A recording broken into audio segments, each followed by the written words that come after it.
Bienvenidos a la serie 2017 Elecciones en el Mundo. Soy Rina Musali y me da muchísimo gusto saludarlos el día de hoy. Hoy les vamos a presentar una mesa de análisis y reflexión sobre las elecciones que tendrán lugar en Alemania del próximo 24 de septiembre. Una oportunidad para revisar lo que está sucediendo en el centro político y económico de Europa. Nos acompaña el día de hoy el doctor Ludger Priess. Él es coordinador de la Cátedra Guillermo y Alejandro Humboldt del Colegio de México. Bienvenido, Ludger. Está también con nosotros la maestra Georgina de la Fuente. Ella es asesora de la Dirección Ejecutiva de Prerrogativas y de Partidos Políticos del Instituto Nacional Electoral. Bienvenida, Georgina. Gracias. Y también nos acompaña la doctora Anaibí Becerril. Ella es coordinadora de análisis del Observatorio Electoral de la UNAM. Bienvenida, Anaibí. Muchas gracias, buenos días a todos. Alemania celebra elecciones federales para renovar la toma de decisiones del centro político y económico de Europa. Unas elecciones para renovar también más de 600 asientos del Bundestag o de la Cámara Baja del Parlamento, después de los resultados electorales que tuvieron lugar hace 4 años y en donde se privilegió la formación de una gran coalición con diferentes partidos políticos. En esta ocasión fue la Unión Demócrata Cristiana con su partido gemelo, la Unión Social Cristiana de Baviera, más aparte el Partido Social Demócrata de Alemania. En esta ocasión, Angela Merkel compite por un 4º mandato para convertirse en la canciller federal de Alemania. Si seguimos lo que nos señalan las encuestas y los estudios de opinión, nos damos cuenta que prácticamente las elecciones en Alemania están definidas. Una victoria muy posible de Angela Merkel, una derrota del principal contendiente Martin Schulz. Pero ¿cuáles son los atributos de Angela Merkel que le permiten alargar su estancia del poder hacia el 2021? Yo creo que Angela Merkel representa más que nada la estabilidad que la gente en Alemania quiere, la seguridad, que son temas muy importantes basados en todos los acontecimientos de ataques, etc. Y también nos encontramos en una situación de estabilidad económica, donde Angela Merkel exitosamente socialdemocratizó al partido de los cristiandemócratas, así que ella representa la mitad, el centro de la política cultural de Alemania, y así que es muy difícil atacarla. Es como se dice, es como la canciller de Teflon, donde todo se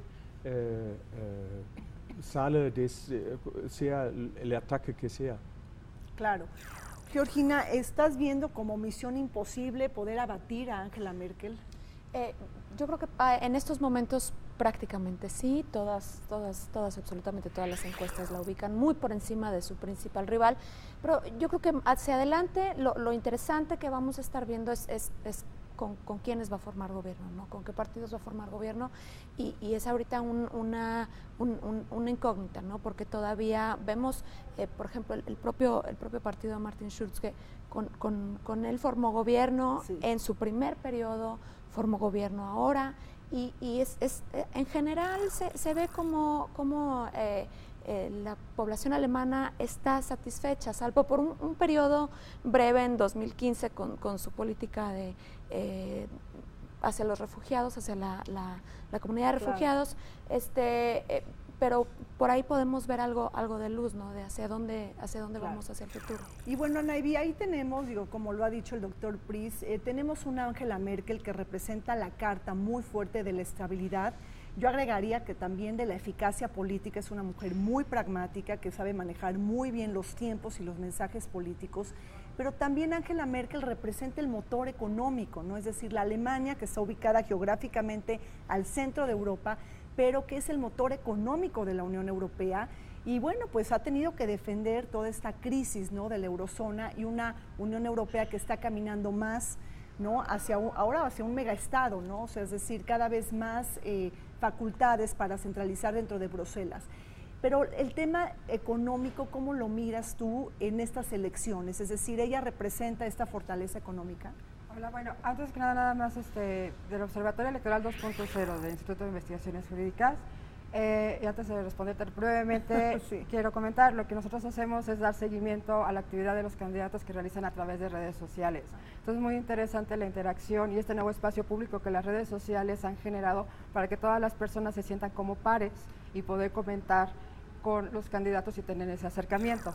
En relación a lo que me comentas, y como lo comentaba también aquí el licenciado, es importante la continuidad que tiene, que representa, la gente se siente cómoda con ella, la gente se siente segura con ella, y también esta estabilidad y este avance durante la crisis económica que surgió. Alemania fue uno de los estabilizadores de la Unión Europea, son los que han seguido y han tratado de que el proyecto de la zona euro continúe.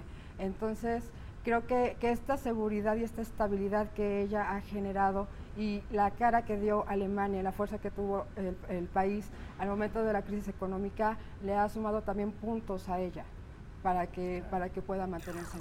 De hacerse nuevamente del poder y de cara al 2021, Angela Merkel gobernará por 16 años en Alemania. En tiempos turbulentos, Angela Merkel representa la carta fuerte de la estabilidad, de la seguridad, pero también de la eficacia política en Alemania.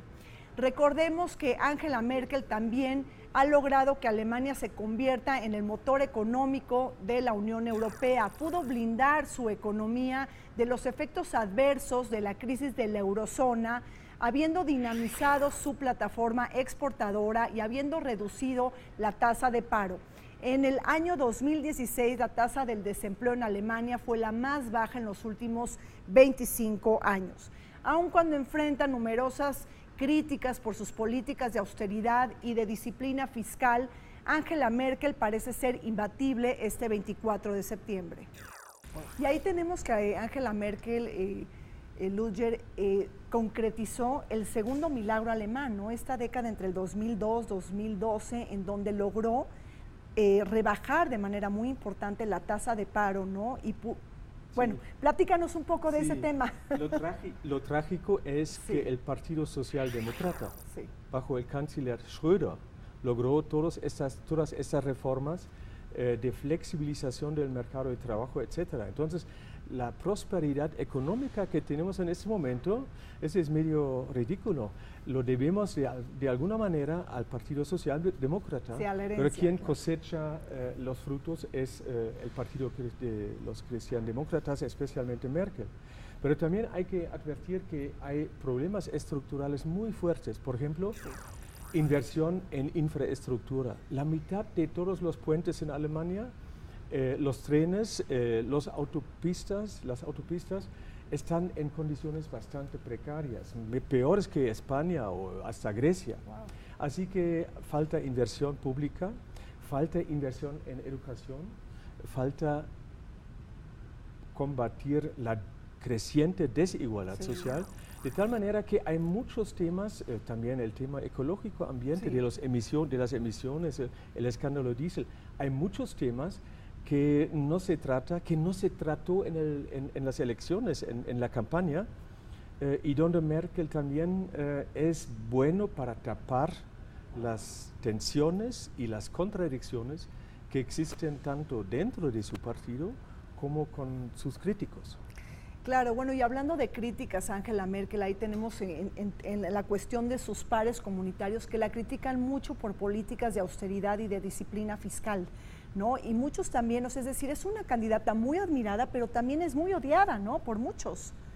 Sí, bueno, definitivamente, como te comentaba, particularmente en este breve periodo en el 2015, a raíz de esta crisis de población refugiada, bueno, principalmente incluso personas de su propio gabinete, ministro del Interior, que no estaba de acuerdo con estas políticas de apertura total de las fronteras y sus propios pares en la Unión Europea, ¿no? Que también este problema de una llegada masiva de personas pone presiones sobre digamos, recursos locales, claro. Y a raíz de ahí comenzó su baja en su popularidad, pero ella supo rectificar, supo manejar esa crisis y yo creo que hacia adelante es la manera en que lo siga manejando, va a ser la manera en que pueda realmente afianzar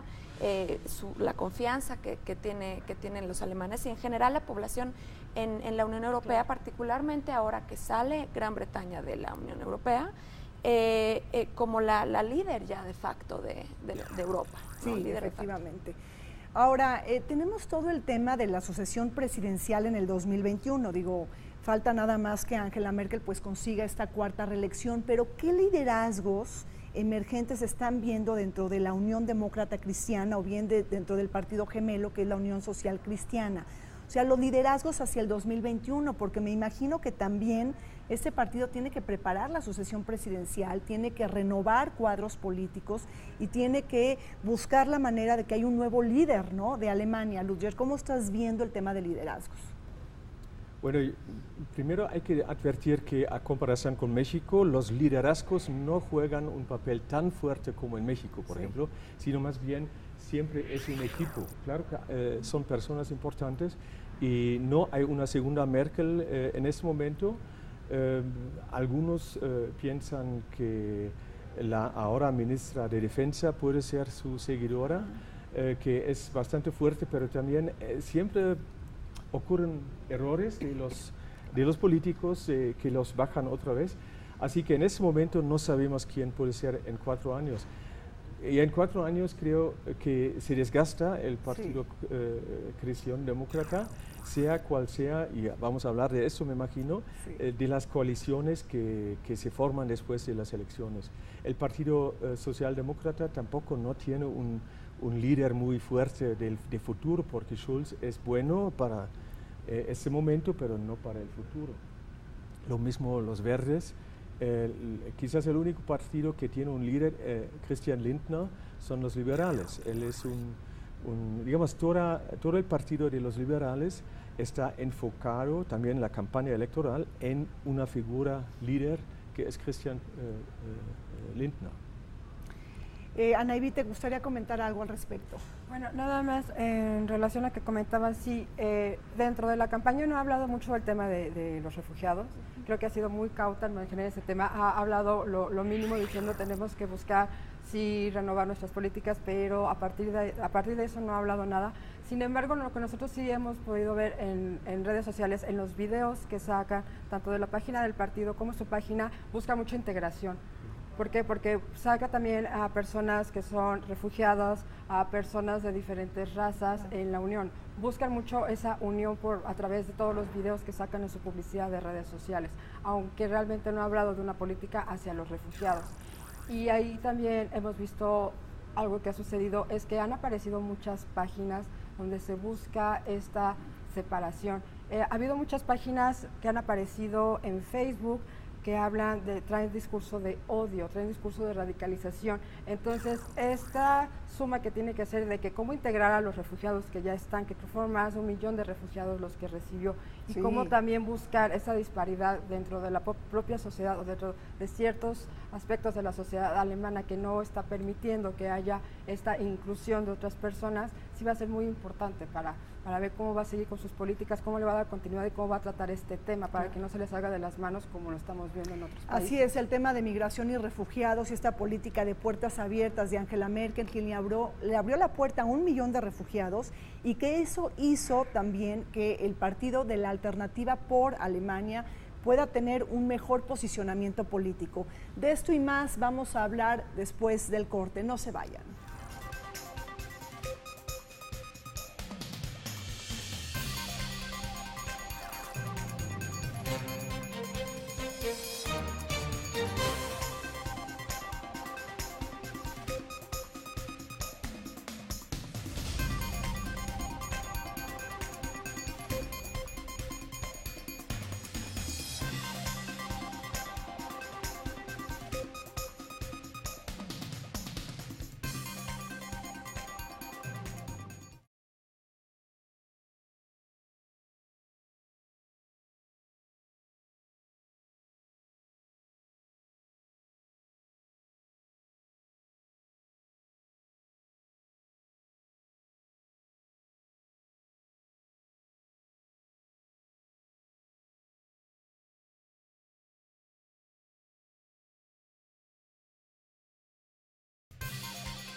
Bajo el sistema multipartidista alemán, destacan dos partidos políticos tradicionales en la escena política alemana. Tenemos a la Unión Demócrata Cristiana, que siempre se coaliga generalmente con la Unión Social Cristiana, pero también al Partido Socialdemócrata en Alemania. Sin embargo, en estas elecciones destaca el ascenso meteórico que ha tenido el Partido Alternativo por la Alemania, un partido antisistema, populista, euroescéptico, antimigrante, que ha manejado los postulados del nacionalismo económico y también del nacionalismo en general para posicionarse dentro de la agenda pública en Alemania. Este partido busca sobrepasar la barrera del 5% para poder conseguir representación en el Bundestag o en la Cámara Baja del Parlamento. Además, amenaza con convertirse en la tercera fuerza política del país.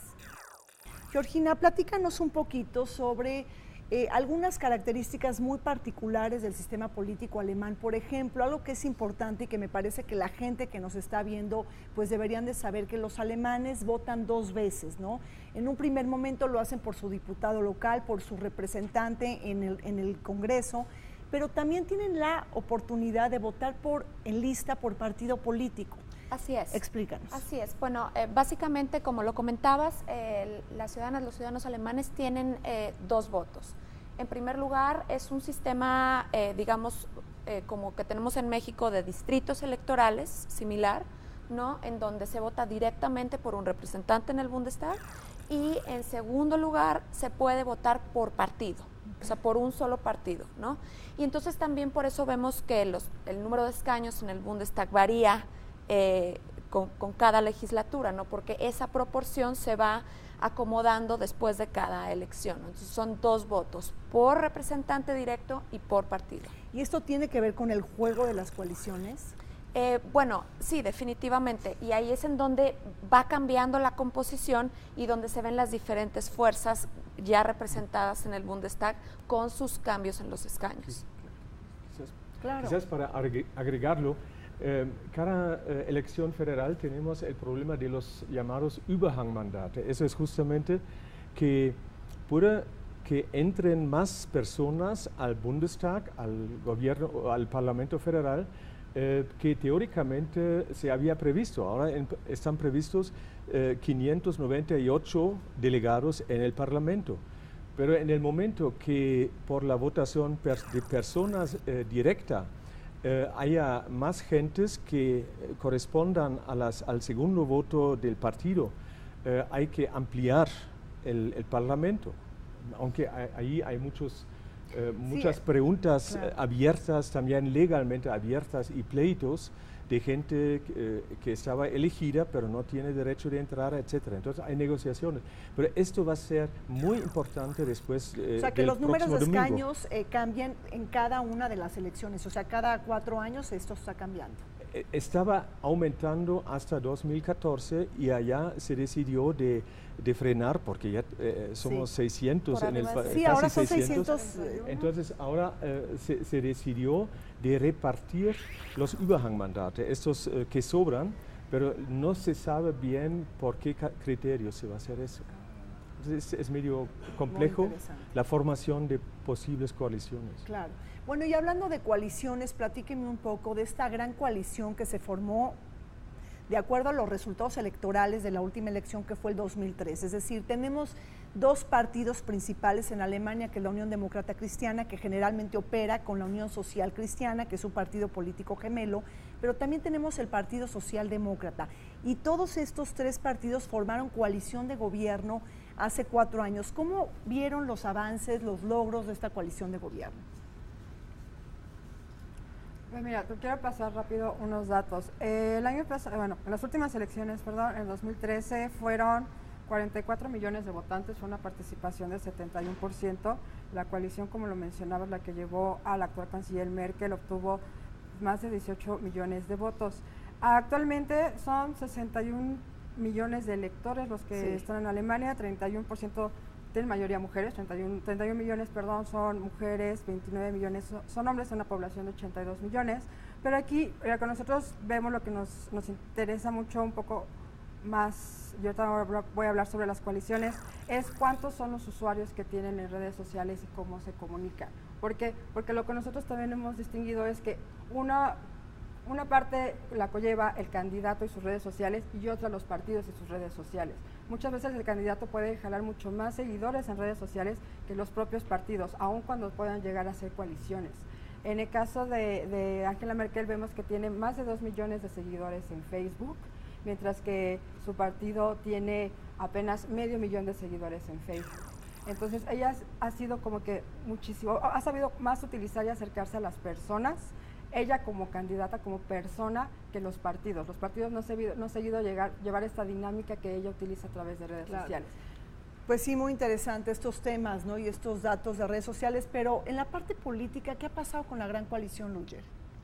Bueno, por un lado hay que advertir que eran capaces de manejar preguntas, retos cruciales como lo de los refugiados, sí, como la reforma el cambio de la política energética, donde Alemania, después de Fukushima, y esa fue decisión personal de Angela sí, Merkel, decidió salirse de la energía atómica, nuclear, sí, y ahora Alemania tiene 32% de energía, del consumo de energía eléctrica de energía renovable, que es un gran éxito. Un país como México puede aprender mucho de esto, siento yo, porque aquí sale el sol casi todos los días, en Alemania desafortunadamente no.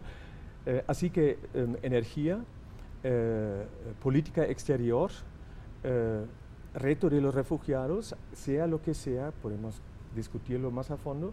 Siento que sí, la coalición más o menos era exitosa, también en términos de saneamiento de los presupuestos públicos, porque Alemania es uno de los pocos países que tiene el lujo de, al finales del año, tener 20, 30 billones de euros que sobran del presupuesto federal, wow, tan solo. Así que sí hay logros importantes, por lo mismo que mucha gente no quiere cambios, pero también hay retos y problemas no resueltos. Por ejemplo, el tema de los refugiados lo externalizamos hacia Turquía, ahora hacia Libia, y no lo resolvimos. No se puede resolver a nivel nacional porque es un tema internacional, y donde los demás estados de la Unión Europea están medio fallando de alguna manera. Sí, más bueno, con un espíritu, ¿no?, de muchos gobiernos populistas y antisistema.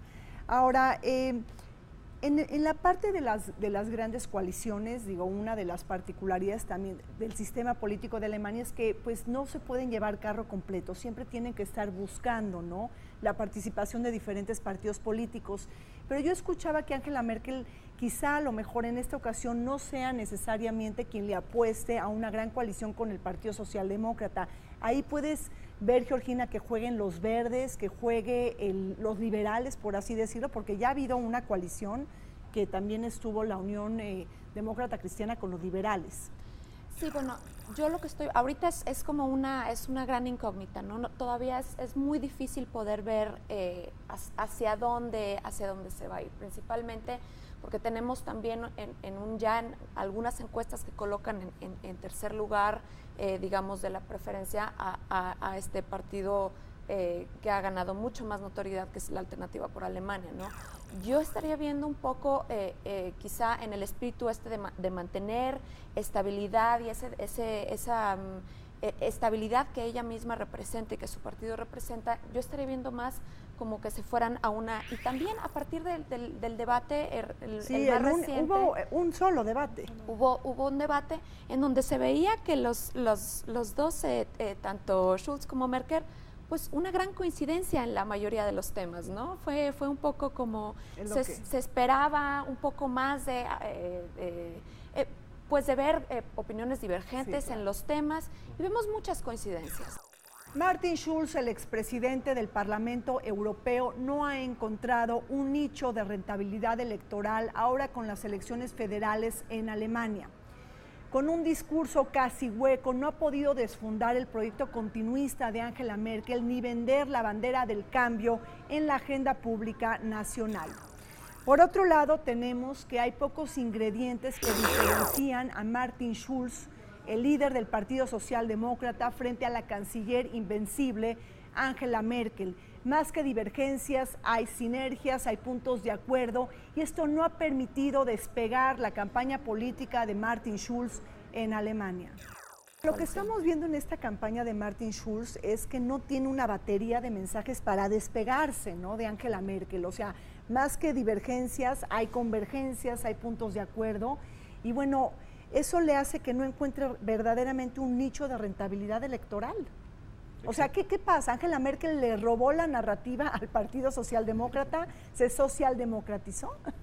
Exacto, ese es el problema estructural de Martin Schulz, creo. El Partido Socialdemócrata definió el tema de justicia social como el tema central de su campaña, pero la mayoría de los alemanes no siente que hay un problema fuerte, siente estabilidad económica y también siente que ellos están justamente participando en, digamos, el crecimiento del país. Pero sí hay una parte muy importante, de una quinta parte, quizás 20, 30%, hay 30% que no van a elecciones, que no van a, como tú dices, sí, ¿no? Son la participación más o menos era de 70%, quizás ahora aumenta un poco por lo cerrado que es, pero son 30% que no van a elecciones. Y hay estudios que dicen que estos 30% son los más pobres. Así que hay un partido de los no electores que son los más pobres, son los marginalizados de la prosperidad y del avance de Alemania. Entonces, ese es el problema de Martin Schulz, que él enfoca en un tema que sí es, desde mi punto de vista y de muchos analistas, muy importante, pero que no tiene la capacidad de movilizar muchos votos. Sí, pero increíble que Martin Schulz no haya detectado esos nichos, ¿no?, de debilidades de Angela Merkel, de un proyecto continuista, porque la verdad es que la bandera del cambio pues siempre vende más, ¿no?, que una continuidad después de tantos años, y no lo supo capitalizar. Digo, señalaste la precarización del trabajo, la desigualdad de los ingresos, la desigualdad entre el norte y el sur de Alemania, también entre el este y el oeste, es decir, y ahora pobres, ¿no? O sea, esos mensajes no están en la campaña política de Martin Schulz. Sí. Pero precisamente también es por eso que estos partidos que empiezan como partidos pequeños, como Alternativa por Alemania, ha podido capitalizar de estos sectores de la población tradicionalmente olvidados, ¿no? Sí. Y entonces sí, desde la perspectiva de muchos analistas, lo que empezó como un partido pequeño tiene un potencial de convertirse en un movimiento mucho más pues trascendente en años por venir, particularmente aprovechando este discurso que se está sintiendo por toda Europa y ahora también lo estamos viendo en Estados Unidos, pues un poco antisistema, radical, populista, ¿no? Sí, bueno, todo el tema, ¿no? O sea, es decir, yo creo que en este juego electoral, en esta coyuntura electoral, se dice hasta que las elecciones son muy aburridas en Alemania, porque de entrada ya sabemos quién va a ganar, ¿no? O sea, hay un enorme distanciamiento, o sea, todas las encuestas, ¿no?, convergen en que es una victoria imbatible de Angela Merkel. Sabemos que hay una derrota quizá de Martin Schulz, pero hay una sorpresa, que es que el Partido por la Alternativa de Alemania se convierte en tercera fuerza política. Roger. Sí, eso es posible, pero el Partido Alternativa para Alemania no representa solamente el descontento con el gobierno actual, sino con el sistema político y económico de Alemania.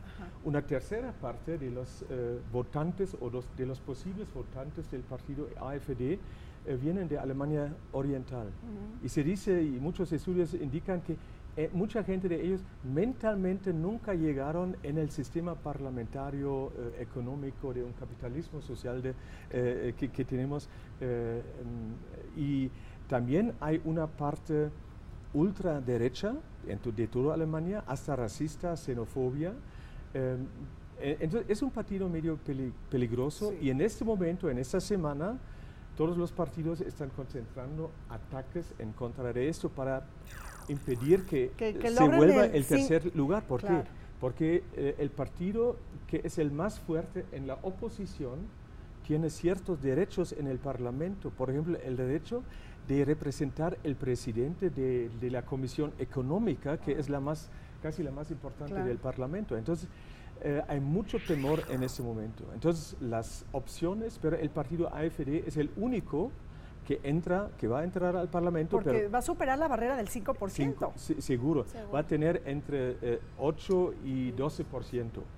Ese es el problema. Tenemos dos partidos grandes, el Partido Cristiano-Demócrata, CDU-CSU, que tiene su parte bavariense muy particular, y los socialdemócratas, y después tenemos tres partidos más o menos igual de fuertes, entre 8 y 10, 11, 12%, y nadie en este momento, hay 8 institutos de encuestas, de opiniones. ¿Quiénes son los verdes, Die Linke, que es la izquierda, y los liberales? Y los liberales. Estos son los tres partidos que a finales deciden el tipo de coaliciones que hay posible. Una opción sería seguir con la coalición grande, SPD, Cristiano-Demócratas. Para los socialdemócratas sería muy peligroso porque se desgastan aún más, porque no tienen chance de perfilarse como partido de izquierda tradicionalmente de oposición. Y después, en este momento, la única otra opción es una coalición tipo Jamaica, sí, entre cristiandemócratas, verdes y liberales. ¿Por qué se le llama Jamaica? Jamaica por los colores del país. Entonces es negro, verde, amarillo. Así que en este momento la única opción sería esto. Una opción que había era rojo, rojo, verde, socialdemócratas, izquierda y verde, pero estos tres en este momento no tienen la mayoría, ni tienen opción de mayoría. Claro. Bueno, pues hablemos un poco más de este partido ultraderechista, los nacionalismos en Alemania. Yo creo que el gran debate que está intrínseco en esta elección es el rol o el papel que está jugando el nacionalismo alemán en el siglo XXI.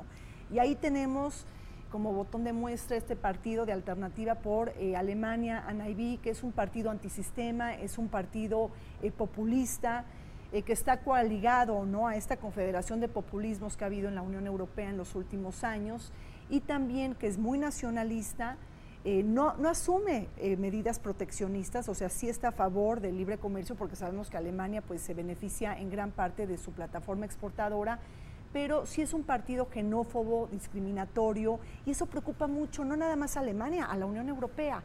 ¿Qué nos puedes platicar? En relación a esto, como lo he comentado hace un momento, hemos visto que a través de redes sociales han surgido muchas páginas incitando al odio con este tipo de discriminación hacia los refugiados. Sí. La verdad, el manejo, una de las grandes ventajas que tiene redes sociales, que te lo he comentado, es que genera un espacio público donde todos nos sentimos identificados. ¿Cuál es el gran riesgo? Que surjan este tipo de páginas donde muchas de las divisiones, muchos de los rencores, de los odios, empiecen de nueva cuenta a crecer, porque al final del día es un espacio de todos. Por lo mismo, y en atención a cómo se ha utilizado redes sociales a través o para fomentar ataques terroristas, la misma Alemania, su oportunidad Francia ante el Parlamento Europeo, lo que solicitaron eran reglas más estrictas para los prestadores de servicios de redes sociales para que bajaran este tipo de contenidos, justamente porque se ha detectado que ISIS recluta a muchos jóvenes a través de redes sociales. ¿Cuál es uno de los problemas? Pues al final del día hay normas comunitarias para el empleo de redes sociales, no se permite que haya páginas que inciten al odio. Facebook lo dice, Twitter lo dice, como si eres parte de esta comunidad, YouTube también lo establece, si eres parte de esta comunidad no puedes subir cierto tipo de contenidos. Se ha criticado mucho a Facebook por bajar algunas páginas, cuando otras, también sabemos que incitan en otros países a este tipo de discriminación, no lo ha hecho. Sabemos también que gran parte del triunfo del presidente en Estados Unidos fue justamente por marcar este tipo de divisiones, ahora creo que lo están sufriendo en alguna forma.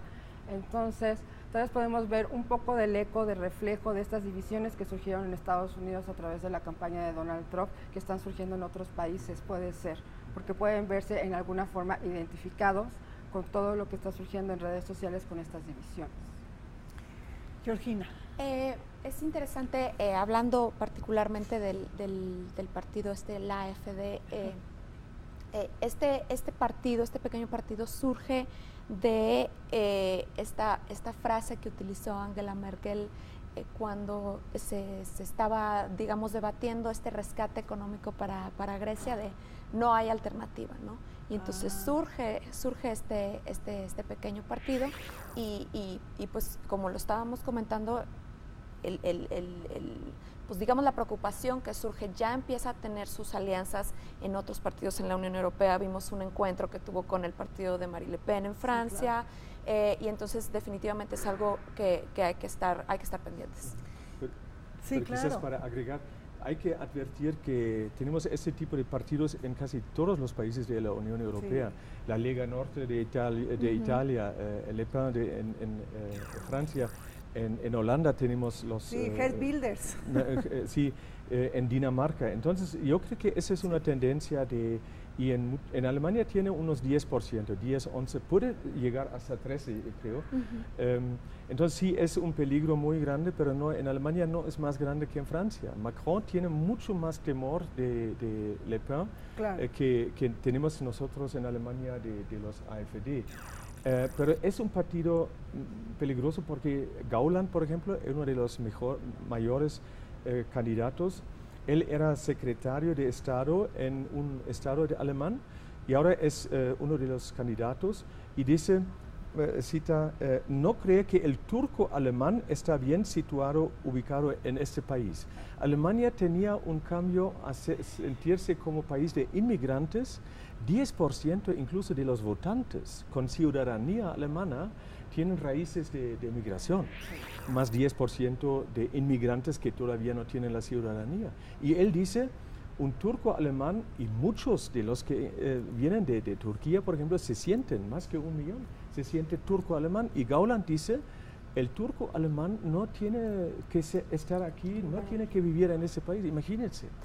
Sí, y también la propaganda que utilizaba el partido, ¿no? Yo veía en internet estas imágenes de mujeres embarazadas, ¿no? Y que decía, sí, que fue muy polémica, ¿no? Nuevos alemanes, nosotros mismos los hacemos, ¿no? Nada de... Sí, sí. Sí, y ahora, se ha hablado mucho de las divisiones al interior de este partido por la alternativa de la Alemania. Digo, tuve la oportunidad de leer ahí algunas cosas, pero bueno, algunos teóricos dividen, ¿no?, el partido entre los idealistas, también están los ideólogos que ellos presentan o plantean una revolución neoconservadora, y luego los oportunistas. Ahí está también, bueno, Bernd Lucke, que salió del partido, está Frauke Petry, que también la hicieron a un lado. ¿Cómo está el tema, pues, de las rencillas políticas al interior de este partido? Muy buena pregunta. Yo creo que el partido, como es partido recién fundado, todavía está en proceso de hacerse y de deshacerse, afortunadamente, ¿no? Por lo mismo de Höcke, por ejemplo, los de la ultraderecha están en este momento, al menos públicamente, marginalizados, aunque la programática del partido sigue una xenofobia muy fuerte y explícita, sobre todo en los medios de redes sociales, ¿no? Pero hasta el momento se está descomponiendo el partido por sí mismo. Yo me temo que cuando tengan 10, 12% bien establecidos a nivel federal, porque hasta el momento están en muchos parlamentos regionales. ¿No? Esto va a estabilizar este partido entre los pobres, entre el portavoz de los pobres, y una élite ultraderechista, también nacional, liberal, de los viejos nazis o lo que sea, sí, hasta racistas, que puede establecerse como partido bien fuerte e importante.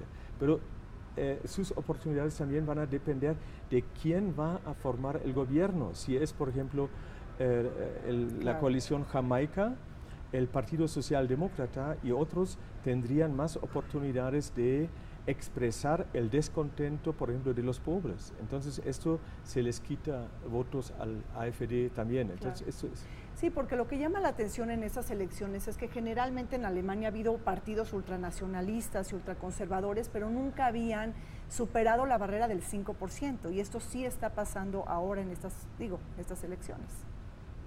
Pues sí, había, por ejemplo, el NPD nacional. Sí. En algún momento sí estaba presente en parlamentos de Land, ¿no? Sí, a nivel estatal, pero ellos siempre se descompusieron por sí mismos, que es bueno, ¿no? Porque es una variedad tan grande de estratos sociales, de orientaciones políticas. Ojalá que esto pase en el futuro.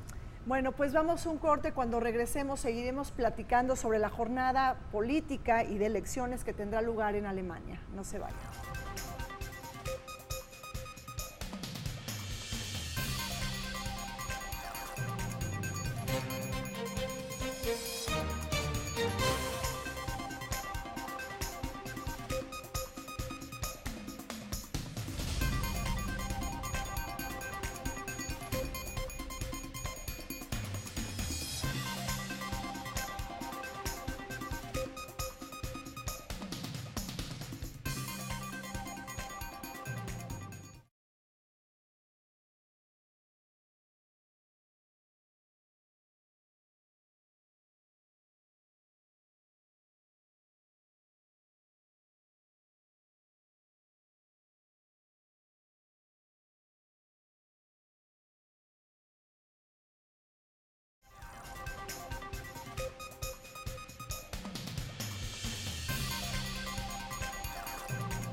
Hay varios temas en esta campaña electoral que han surgido, ¿no?, en la palestra nacional en Alemania, que me parece que son muy importantes. El tema de la migración, esta idea, ¿no?, de rechazar la islamización de Alemania, ¿no?, que se conjunta con varias propuestas de partidos políticos en la Unión Europea.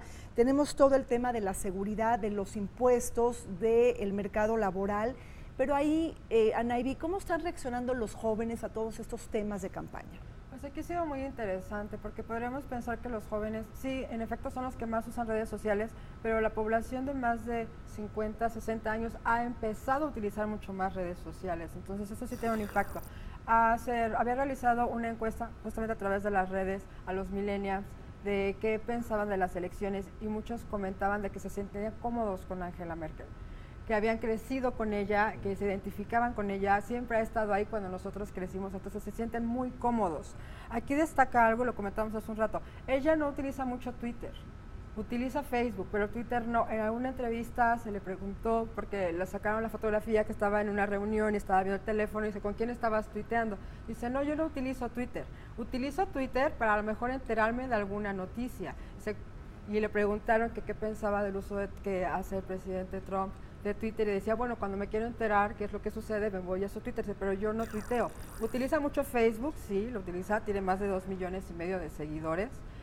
También ha sabido utilizar justamente la influencia de los ahora youtubers para sus elecciones. Y ahí tuvo un encuentro con ellos, ella tuvo encuentro ¿no?, con youtubers, sí, exactamente. Entonces, ha sabido cómo irse acercando a la población joven, aunque no ha utilizado mucho red social que es Twitter, pero por ejemplo en Alemania Facebook es la red social más utilizada.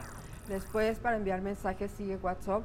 Twitter no está tan posicionado como Facebook, entonces incluso la gente utiliza más Facebook que otros buscadores para encontrar información, eso llama mucho la atención.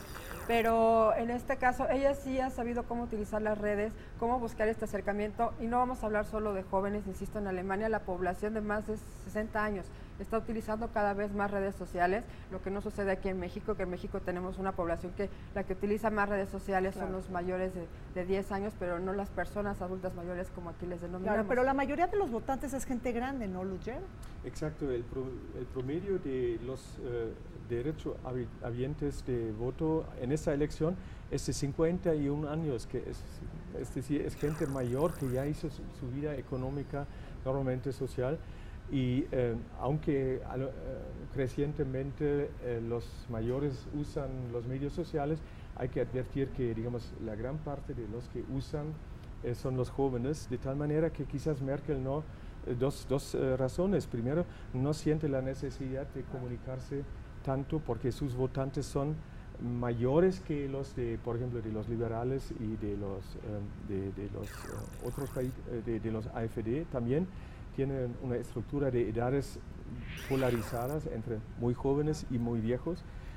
Y segundo, Angela Merkel siento que no le gusta el Twitter porque es una simplificación de de temas muy complejos En de una forma 140 que, caracteres. como en Sí. Estados Unidos, que no, a lo mejor no tenemos que aceptar. Pese a que Alemania y Estados Unidos son dos aliados políticos y estratégicos del mundo occidental, las relaciones entre Angela Merkel y Donald Trump se han cobijado bajo el manto de la desconfianza. Ahí tenemos varios ingredientes que han tensado las relaciones bilaterales, como el no apretón de manos en la Casa Blanca, las relaciones tan friccionadas con Rusia, la victoria del Brexit en Reino Unido, así como temas de cambio climático, por ejemplo, la salida de Trump del Acuerdo de París, aunado también a estas posiciones divergentes en materia de migración y refugiados. Por si fuera poco, hay que recordar que Estados Unidos, bajo el mandato de Trump, canceló esta propuesta del TTIP, que es el Acuerdo Transatlántico de Inversión y de Comercio con la Unión Europea, además de que son dos países miembros de la OTAN en donde se han mostrado enormes divergencias y diferencias entre Angela Merkel y Donald Trump.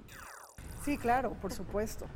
Ahora, tenemos ahí todo el tema que está gravitando alrededor de la política exterior. Y ahí, Georgina, te quería yo preguntar si estás viendo que los temas de política exterior están generando incidencia en la campaña política. Digo, ahí tenemos relaciones Trump-Merkel que han sido, bueno, pues bastante desafiantes, muy tensas y sumamente controvertidas. Tenemos también el tema, por ejemplo, del eje Macron-Merkel, es decir, estás mirando hay una posible alianza, aunque hay que decir que Macron pues también ya ha bajado sus índices de popularidad. ¿Qué estás viendo en materia de política exterior? Bueno, como lo comentaba el doctor hace unos momentos, principalmente es este sentido de estabilidad, ¿no? Merkel representa la estabilidad ante lo que está pasando en Estados Unidos, lo que pasa con el Brexit, etcétera. Entonces, vemos principalmente estabilidad. Ahora, lo que sí, si bien algún tema concreto, yo no he visto que haya tenido gran impacto en las campañas en sí de manera doméstica. Lo que sí se ha tratado de un poco de explotar en las campañas es esta relación bilateral con Turquía. Tenemos una pequeña crisis diplomática, no se vislumbra un rompimiento de relaciones diplomáticas, pero sí ha generado tema. Ahorita de momento hay poco más de 55 ciudadanos alemanes en cárceles de Turquía. 12 de ellos son por motivos políticos. Y esto ha generado una crisis, un vaivén de declaraciones, particularmente desde el año pasado, que fue el intento de golpe de Estado en Turquía. La señora Merkel fue muy vocal, ¿no? en criticar cómo el gobierno turco había manejado esta situación, ¿no? Entonces, ahora desde Ankara se generan declaraciones por parte del presidente haciendo un llamado a todas estas personas de origen turco que pueden votar en las elecciones a no votar por la señora Merkel, ¿no? Y esto ha generado un poco de tensiones diplomáticas, también con el tema de los refugiados. Es un conjunto de temas de la relación bilateral que están definitivamente marcando ahí una tendencia importante, ¿no? Yo creo que el tema de Turquía es muy importante porque además tanto Martin Schulz como Angela Merkel están en contra de que Turquía ingrese a la Unión Europea, es decir, correcto, es uno de sus nuevos puntos de convergencia, ¿no, Lugera? O sea, digo, realmente no hay grandes diferencias, los dos están en contra de los populismos, los dos están en contra del Brexit, los dos tienen tirria frente a Trump, los dos están a favor de la refundación de Europa, ¿no? Y del paneuropeísmo, pero también están en contra de que Turquía ingrese a la Unión Europea. Ese tema, de hecho, salió en el último único duelo que tenía entre Schulz y Merkel, porque Merkel se resistió a una segunda ronda y también se resistió a un debate entre los demás partidos y los partidos mayoritarios como socialdemócratas y cristiandemócratas. Así que sí, eso era parte de su política teflón. Y el problema de Turquía en ese momento, en una semana invitaron al embajador o citaron al embajador por 2 veces ya. Wow. Así que la tensión con Turquía, entre Alemania y Turquía, no había de ese grado durante los últimos 30 años. Hay un partido que participa en esas elecciones que está a favor de Erdogan, un partido pro-turco nacionalista. O varios partidos. Entonces es un conflicto fuerte y esto refleja, bueno, yo creo que hay que distinguir dos niveles. Ustedes aquí en México admiran a Merkel porque es la única líder internacional o una de las pocas que realmente da contrapeso a Trump. Claro. Y eso es lo que le da mucho éxito, apoyo en Europa y en muchas otras partes del mundo. Pero, entonces, y también en Alemania. Pero por otro lado, la vemos como la defensora del mundo libre, ¿no? Exacto, pero por otro lado tenemos el ejemplo de Turquía, nos sirve para ver los problemas no resueltos, porque el contrato de cooperación con Turquía para controlar el flujo de migrantes refugiados en marzo del año 2016, este contrato que le da a Turquía más que 4 billones de euros hasta el año próximo, para retener a los refugiados, para que ingresen a Grecia, imagínense. Es un poco como el juego de Estados Unidos con México, hay que advertirlo, sí, con los centroamericanos. Claro. Pero este contrato limita las posibilidades del gobierno alemán y también de Merkel de contrarrestar a Turquía y criticar más fuertemente a Turquía, porque con este contrato Erdogan tiene un poder de presión y puede hacer lo que quiere. Así que los problemas que ahora se encuentran en la relación con Turquía también es un resultado de la respuesta que Merkel dio a la crisis de los refugiados, donde hay problemas no resueltos. Por supuesto. Bueno, pues ya unos últimos minutos, Anaibi, si nos pudieras comentar, ¿por qué crees que los mexicanos tenemos que estar atentos a las elecciones en Alemania? Digo, hoy tenemos relaciones bilaterales muy importantes entre México y Alemania, muchísimas coincidencias en plataformas multilaterales, temas medioambientales, estamos modernizando el acuerdo global, precisamente con la Unión Europea, pero también ha habido reclamos de Alemania en términos de corrupción y de violaciones a los derechos humanos. ¿Por qué crees que los mexicanos tenemos que estar pues muy documentados sobre lo que está pasando en Alemania? Pues bueno, como ya lo he mencionado y retomando un poco las palabras, en la actualidad Alemania va a marcar mucho de la pauta hacia dónde va a ir justamente la Unión Europea con el Brexit. Está Alemania, queda Francia, España todavía tiene algunos problemas caseros que tiene que resolver. Este futuro o esta Unión Europea que se está buscando está, por lo menos desde el aspecto el mercado único digital que se quiere buscar también en la Unión Europea. Entonces Alemania va marcando la pauta de mucho del dinamismo que se va a llevar a cabo. Entonces nosotros tenemos que saber bien cuál es la política que va a llevar Alemania, cómo nosotros podemos no solamente llevar relaciones bilaterales con Alemania, sino que la Unión Europea, cómo vamos a poder acercarnos a la Unión Europea, cómo vamos a tener socios dentro, cómo vamos a hacernos socios de la Unión Europea, y Alemania es quien más está marcando la pauta, justamente como lo habías dicho, él es el representante del mundo libre en este momento y es con quien nosotros podemos acercarnos también para poder llevar a cabo muchas relaciones bilaterales, hablando de comercio digital, hablando de comercio físico, hablando también de la pauta de cómo podemos nosotros incluso llevar a cabo relaciones con otros mismos estados de la Unión Europea y cómo a través de ello también podemos tener un buen aliado para buscar no solamente irnos hacia el norte, sino hacia otros países. Georgina, tu cierre. Sí, bueno, definitivamente no solamente estar pendientes de la elección, pero de los meses por venir, de las decisiones que se toman, particularmente en el seno de la Unión Europea. Vamos a ver cómo Merkel maneja este asunto del Brexit. Yo creo que ella tiene un reto muy fuerte de, digamos, facilitar este proceso de manera que Alemania no se vea afectada económicamente por la salida de Gran Bretaña, pero también no hacérsela tan fácil a Gran Bretaña para que otros países le quieran seguir, ¿no? Entonces hay que estar muy pendientes también, desde luego Alemania para México es la puerta para Europa, entonces hay que estar pendientes de lo que viene. México-Alemania, Lucher. Bueno, tuvimos el año dual, exacto, ¿no? México-Alemania. Sí, y yo participé en la clausura cuando Angela Merkel vino aquí y con Peña Nieto, los dos subrayaron los muchos intereses que hay en común. Y como la cátedra que yo ocupo se llama Guillermo y Alejandro de Humboldt.